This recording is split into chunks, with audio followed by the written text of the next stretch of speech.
ਭਾਰਤੀ ਦੂਤਾਵਾਸ ਨੇ ਚੇਤਾਵਨੀ ਜਾਰੀ ਕਰ ਦਿੱਤੀ ਹੈ ਕਿ ਅਫਗਾਨਿਸਤਾਨ ਚੋਂ ਫੌਰਨ ਨਿਕਲ ਆਓ। ਜਿਹੜੇ ਵੀ ਉੱਥੇ ਪ੍ਰਸ਼ਾਸਕੀ ਅਧਿਕਾਰੀ ਨੇ, ਸਰਕਾਰੀ ਅਧਿਕਾਰੀ ਨੇ, ਉਹ ਉੱਥੋਂ ਜਲਦੀ ਨਿਕਲ ਆਉਣ। ਖਾਸ ਜਹਾਜ਼ ਦਾ ਇੰਤਜ਼ਾਮ ਵੀ ਕਰ ਦਿੱਤਾ ਗਿਆ। ਕਾਬਲ ਸਥਿਤ ਭਾਰਤੀ ਦੂਤਾਵਾਸ ਨੇ ਅਫਗਾਨਿਸਤਾਨ ਦੇ ਵਿੱਚ ਰਹਿ ਰਹੇ ਭਾਰਤੀ ਨਾਗਰਿਕਾਂ ਨੂੰ ਕਿਹਾ ਕਿ ਤਤਕਾਲ ਯਾਨੀ ਕਿ ਐਮਰਜੈਂਸੀ ਦੇ ਵਿੱਚ ਭਾਰਤ ਵਾਪਸ ਆਉਣ ਦੇ ਲਈ ਤੁਸੀਂ ਆਪਣੀਆਂ ਕੋਸ਼ਿਸ਼ਾਂ ਸ਼ੁਰੂ ਕਰ ਦਿਓ। ਭਾਰਤੀ ਦੂਤਾਵਾਸ ਨੇ ਅਫਗਾਨਿਸਤਾਨ ਦੇ ਵਿੱਚ ਕੰਮ ਕਰ ਰਹੀਆਂ ਕੰਪਨੀਆਂ ਨੂੰ ਵੀ ਪ੍ਰੋਜੈਕਟ ਸਾਈਟਾਂ ਤੋਂ ਆਪਣੇ ਕਰਮਚਾਰੀਆਂ ਨੂੰ ਵਾਪਸ ਬੁਲਾਉਣ ਦੀ ਸਲਾਹ ਦਿੱਤੀ ਹੈ, ਵਾਪਸ ਭਾਰਤ ਆਉਣ ਦੀ ਸਲਾਹ ਦੇ ਦਿੱਤੀ ਹੈ।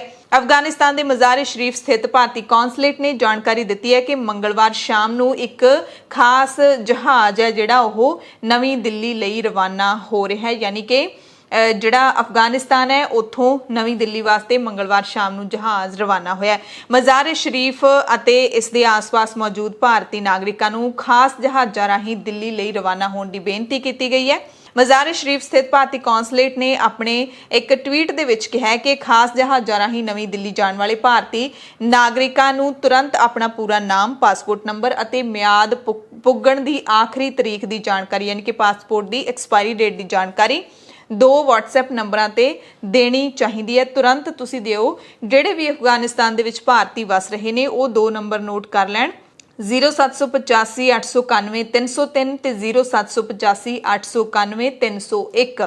तो दोबारा नंबर दस देने 0785 891 303 0785 891 301।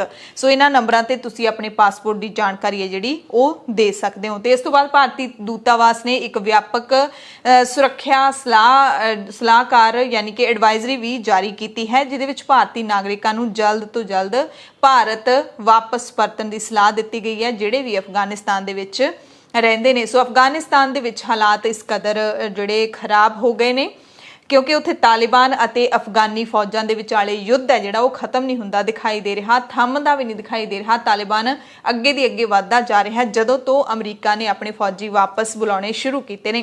ਤੇ ਇਹ ਵੀ ਤੁਹਾਨੂੰ ਸਾਰਿਆਂ ਨੂੰ ਪਤਾ ਹੋਏਗਾ ਕਿ ਅਫਗਾਨਿਸਤਾਨ ਦੇ ਵਿੱਚ ਸਿੱਖ ਭਾਈਚਾਰਾ ਤੇ ਹਿੰਦੂ ਭਾਈਚਾਰਾ ਵੀ ਵਸਦਾ ਹੈ। ਘੱਟ ਗਿਣਤੀਆਂ ਹੋਣ ਦੇ ਕਾਰਨ ਉੱਥੇ ਇਹਨਾਂ ਦੋਵੇਂ ਭਾਈਚਾਰਿਆਂ ਨੂੰ ਬੜੀਆਂ ਮੁਸ਼ਕਿਲਾਂ ਆਉਂਦੀਆਂ ਨੇ।